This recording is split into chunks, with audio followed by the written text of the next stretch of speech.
Hi everybody, so I apologize that I had to miss class on Friday, but I figured we'll just do a virtual, kind of flipped class for Friday. So we're just going to go through one of these problems together from the homework. This is problem, 4.6, problem 11, looking at finding a basis. So this is one of the ones we didn't get a chance to do on Wednesday. And then at the very end, I'm also going to just briefly talk about that proof problem, which we'll probably go through on Wednesday of this upcoming week. So just a quick video here to help you guys get through some of these problems since we didn't get to talk in person. So for problem 11 here, find a basis for the subspace W of R3 spanned by those following vectors, 1, 2, 2, 3, 2, 1, 11, 10, 7, 7, 6, 4, and then what is the dimension of W? So to solve this, we're trying to find a basis. So the first thing that is always good to remember is what makes something a basis. So a basis has two primary qualities. It must span, so it spans the vector space.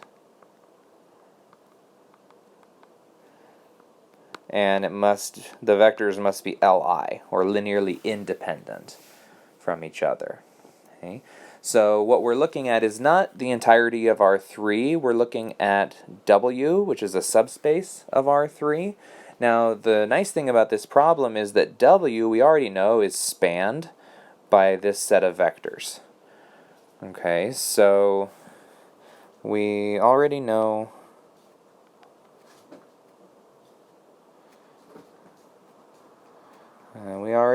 W is spanned by the vectors. So if we can determine if they're Li, or if not, then make them Li. Make the set Li, and it will be a basis.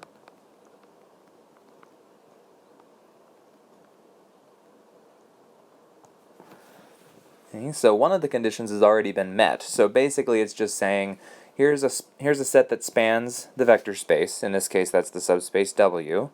Now we also need them to be Li. So to determine whether the vectors are Li or LD, we augment them into the columns of a matrix.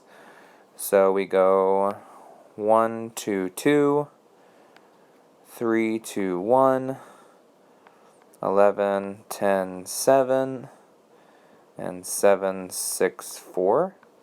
And then for Li we augment with the 0 vector. Now you could tell just by the dimension that this is not going to be Li as is, because the dimension of this set is 4. The dimension of W, because it's a subspace of R3, so the dimension of R3 is 3. And then a subspace of that can be at most 3. Okay, it could be less, but it's going to be at most a dimension of 3. So since we have 4 vectors, no matter what, this set is LD already. It's linearly dependent. So there's too many vectors here. So we're going to need to eliminate those dependencies. So let's start playing around. So I'm going to use this 1, use that as my pivot. I'm going to use it to clear out the 2's beneath it. So I'm going to add first to second row times -2, and add first to third row times -2. So that gives us 1, 3, 11, 7 augmented with 0. And then that gives us 0. -6 plus 2 is -4. -22 plus 10 is -12. -14 plus 6 is -8. Augmented with 0. And 0, -6 plus 1 is -5. -22 plus 7 is -15. And -14 plus 4 is -10. Augmented with 0. And hopefully you can see that these last 2 rows are going to both get eliminated. Or excuse me, not both, but I'm going to use one of them to eliminate the other. Okay, because they both are multiples of the same terms, basically. So I'm going to multiply second row by -1/4. And you could just do that to one of them. It doesn't have to be both, but I'll do it to both just so we can very clearly see. I'm going to multiply the third row by -1/5. So we get 1, 3, 11, 7, augmented with 0. We get 0, 1, 3, 2, 0, and 0, 1, 3, 2, 0. Now I can use the second row to clear out the third row simply by multiplying it by -1 and adding it. So we get add second to third times -1. We get 1, 3, 11, 7 with 0. You get 0, 1, 3, 2 with 0. And then we have an all 0 row at the bottom. So we've got our two pivots there. So this corresponds to the first two vectors in the set, which means that these two vectors that we had, because they represent free variables, that means that we could put the first two in terms of those. Okay, so that means that these last two are unnecessary. Okay, so again, these last two vectors are unnecessary because you can create them using the first two. That's what this statement says. In other words, they are the dependency.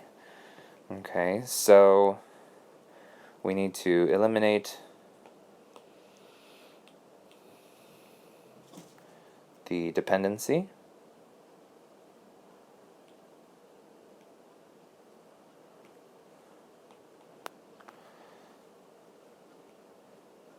So we get our basis for W is going to be, and in the book they use the vertical vectors, so I'll use those. It's going to be the vector 1, 2, 2 and the vector 3, 2, 1.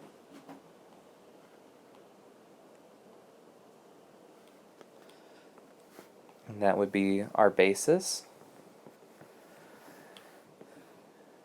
So again, we knew that W is spanned by these vectors already, so that's gonna, check 1 for basis, and then we needed to make the vectors Li, and we knew they weren't Li because of their dimension, so we need to make them Li. So we got down here and saw we had two unpivoted columns.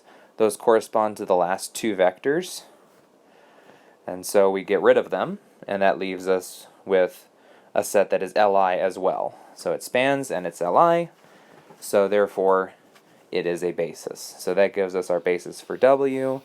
An interesting thing is if you had done the vectors in like a different order, you would still get pivots, and you might get like different vectors that you're eliminating, and that would be okay, because if I can write these two vectors using these two, it stands to reason I could use these two to write those two. So if you had done these like in reverse order, you might have gotten the other two vectors or something. And so there could be multiple ways of doing it. The one thing that does not change, no matter which way you solve it, is the dimension. The dimension of W is just the dimension of a basis for W. Okay, so the basis has exactly the right number of vectors we need. So the dimension of W is, I'll use the shorthand notation, I guess. Dimension, dim, of W must be 2. Because our basis for W has two vectors in it. So, which makes sense because we said that it has to be less than or equal to the vector space, which is R3.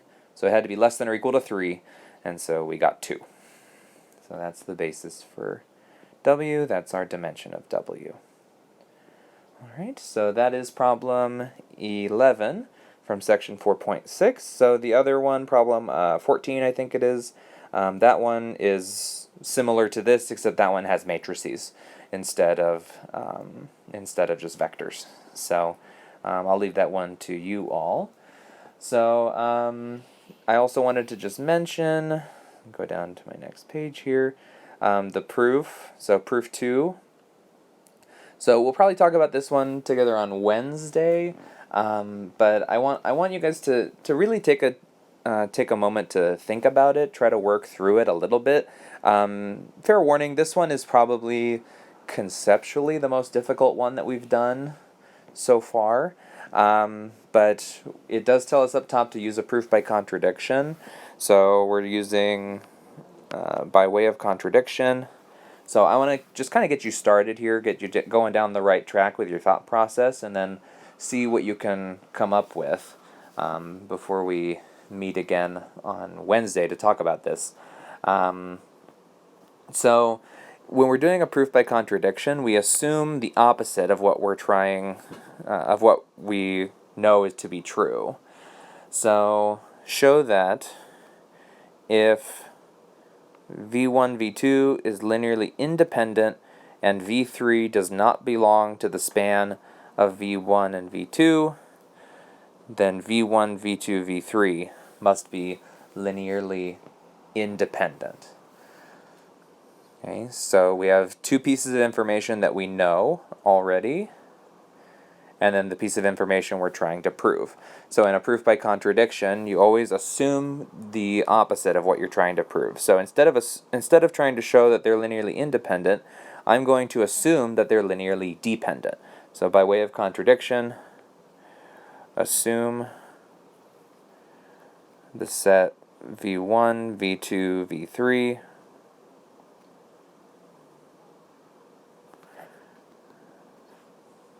is linearly dependent.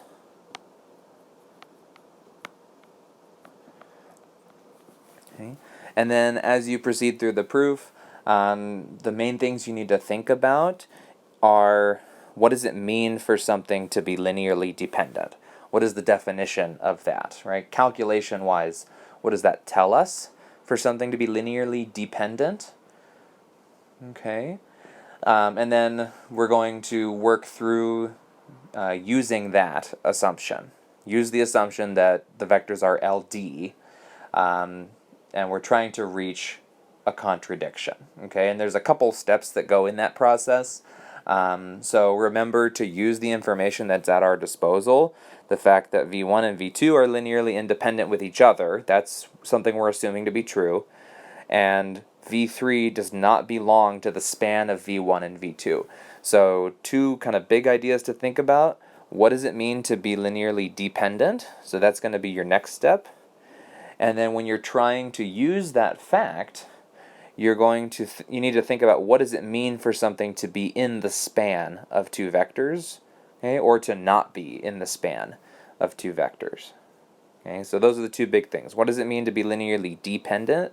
And what does it mean to be in the span of vectors, or to not be in the span of vectors? Okay, so hopefully you can take some time and think about those, and then we'll probably talk about this more on Wednesday, because it is a more challenging proof with these concepts, but it really has some good concepts behind it, and some good theory to it. So all right, so that's all I wanted to share with you guys for Friday's class. So be sure to take a look at this before you, well, I guess if you made it to the end of the video, you've already taken a look at this. So I will say then, if you've watched this before Monday's class, make sure you've also watched the 4.9 lecture. That one we're going to talk about Monday, and then Wednesday is review day, and then Friday we're taking our quiz, our only quiz of the semester, covering chapter 4, because this one is a pretty hefty chapter, so we're going to have a quiz just for this topic. So that'll be coming up on Friday, which we'll talk more about when we're in class together. So yeah, thanks for sticking through to the end of the video. Sorry again we couldn't do this in person on Friday, and I will see you all in class on Monday.